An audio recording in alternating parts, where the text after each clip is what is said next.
नमस्कार दोस्तों, स्वागत है आप सभी का ऑनलाइन एडोफा स्टडी यूट्यूब चैनल पर। इस वीडियो में हम बात कर रहे हैं एक बड़ी और लेटेस्ट अपडेट के बारे में जो कि संबंधित है यूपी टीजीटी विजिटी एग्जाम कार्यक्रम के बारे में।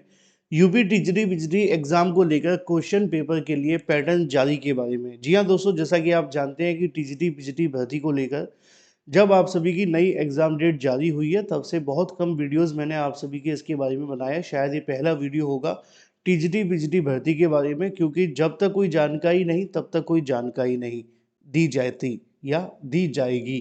क्योंकि मेरा फोकस हमेशा वही है कि अगर जानकारी है तो आप चाहे दिन में 2 बार बता दो, लेकिन जब नहीं है तो फिर ना बताया जाए। तो मैं कभी भी ऐसे वीडियोस नहीं बनाता जो आपकी काम का ना हो। डिटेल में बात करेंगे, चैनल को सब्सक्राइब करके बेल आइकन को दबा दें, वीडियो को लाइक कर दें, जिससे कि आपको रियल ऑथेंटिक जानकारियों की नोटिफिकेशन ऑनलाइन अडोफा स्टडी यूट्यूब चैनल के माध्यम से मिलते रहे। सीधे शुरुआत करते हैं मुद्दे की और बड़ी अपडेट के साथ, जो कि संबंधित है यूपी टीजीटी बिजली एग्जाम कार्यक्रम के बारे में। क्वेश्चन पेपर के लिए पैटर्न जारी के बारे में। असल में आप जानते हैं कि टीजीटी बिजली 2022 की जो भर्ती है, शिक्षा सेवा चयन आयोग के माध्यम से आप सभी की भर्ती को लेकर जो एग्जाम की तारीखें जारी की गई है वो आपको तो पहले से पता ही है, मुझे बताने की आवश्यकता नहीं है। आपकी परीक्षा जो होने वाली है मई और जून के लिए, मई में आपकी पीजीटी है और इसके अलावा जून में टीजीटी है। हालांकि धीरे धीरे करके परीक्षा में आपको बहुत लंबा समय मिला है, तकरीबन 3 साल हो चुके हैं। 22 के बाद चौथी साल में ये परीक्षा अब एक बार फिर से नई तारीखों पर प्रस्तावित है। होगी नहीं होगी, बहुत सारे सवाल आपके मन में होंगे, लेकिन मेरा तो कहना यही है कि मान लो कि होगी ही। क्योंकि ना मानने में नुकसान ये है कि अगर हो गई तो दिक्कत हो जाएगी। चलिए, अब ये तो बात हो गई कि परीक्षा को लेकर कि होगी कि नहीं होगी, वो एक अलग मामला है। लेकिन एक बड़ा दिलचस्प मामला आप सभी के लिए और निकल करके आ गया है, और ये है टीजीटी पीजीटी के एग्जाम के क्वेश्चन पेपर के पैटर्न के बारे में। और जब आप इसको सुनेंगे समझेंगे तो आप कहेंगे हाँ बिल्कुल ऐसा ही होना चाहिए, यही चीज होनी चाहिए, यही तो हम चाहते हैं। क्योंकि नहीं तो फिर हाई कोर्ट से लेकर सुप्रीम कोर्ट तक के चक्कर ही लगते रहते हैं। चलिए मैं आपको दिखा भी देता हूँ और आपको एक छोटी सी जानकारी और दे देता हूँ। मेन जानकारी पे जाने से पहले काम की बात, जीके जीएस की प्रिपरेशन अगर आप करना चाहते हैं जीआईसी प्रवक्ता के लिए, जीआईसी प्रवक्ता वैकेंसी में आप जानते हैं कि जीके जीएस का पोर्शन अलग से पूछा जाता है।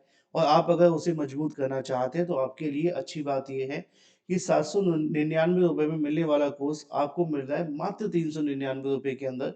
इसमें आपको 40,000 से ज्यादा one liner question, 55 practice set, सभी इंपोर्टेंट नोट्स, इसके अलावा 6 मंथ का करंट अफेयर मिलता है, 5,000 एक्सपेक्टेड क्वेश्चन भी मिलते हैं। करना क्या है, 7986240141 पे व्हाट्सएप करें, पेमेंट करें और परचेज कर लें। लिंक मैं आपको वीडियो की डिस्क्रिप्शन में भी दे दूंगा, लेकिन आपको लिंक की कोई आवश्यकता नहीं है। बस आपको 7986240141 पे व्हाट्सएप करना है, हाई लिखना है। हाई के बाद आपको पेमेंट करनी है, व्हाट्सएप पर ही ये पूरा का पूरा जो कोर्स है वो आपको दे दिया जाएगा, GK GS special GIC lecture के लिए। तो देर किस बात की, अभी व्हाट्सएप करें।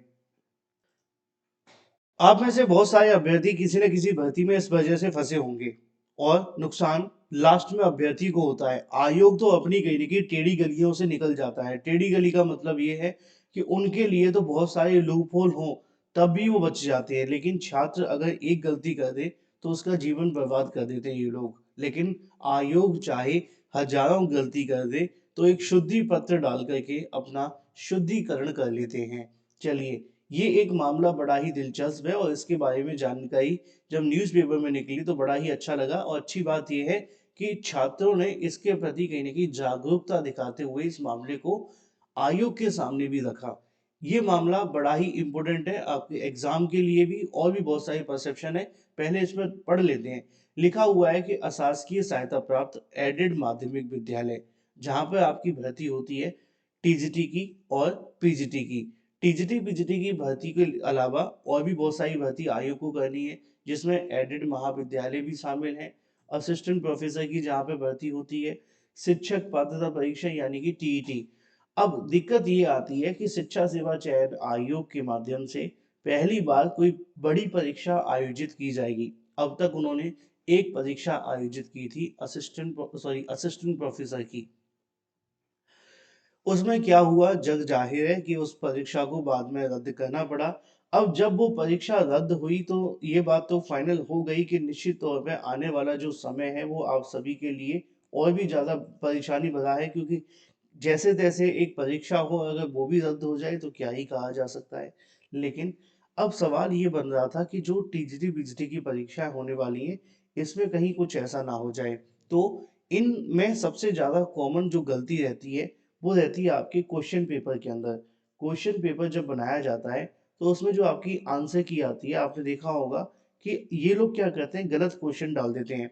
छात्र सालों-साल तक हाई कोर्ट, सुप्रीम कोर्ट तक जाते रहते हैं और जब इनको सुप्रीम कोर्ट से जीत मिलती भी है, तो सही मायनों में वो न्याय नहीं मिल पाता। ऐसा मैं सुप्रीम कोर्ट के खिलाफ टिप्पणी नहीं कर रहा, मैं बताने की कोशिश कर रहा हूँ। अब आप देखो 69,000 शिक्षक भर्ती में 1 नंबर सुप्रीम कोर्ट ने सभी याचियों को कॉमन दे दिया। हालाँकि अभी तक उन याचियों को सरकार ने नौकरी नहीं दी है। पहली गलती। दूसरी चीज़ ये है कि जितने भी छात्र उस परीक्षा को देने गए थे, वो गलत नंबर तो सबका ही हुआ था, तो सबको कॉमन मिलना चाहिए था। लेकिन सुप्रीम कोर्ट ने नहीं दिया, उसकी वजह ये थी कि 3 साल बाद अगर वो सबको कॉमन नंबर देंगे, तो पूरी की पूरी भर्ती ऊपर-नीचे हो जाएगी। तो फिर सरकार और कोर्ट भी नहीं चाहेगी कि भई ऐसा किया जाए, अब जो हो गया उसको भूल जाना ही भला। तो नुकसान तो निश्चित तौर पे उन सभी अभ्यर्थियों का हुआ ना, जो इसमें कहीं न कहीं प्रत्यक्ष रूप से परीक्षा देने पहुँचे हुए थे। तो ऐसी कंडीशन में जो चीज़ें बदल जाती हैं।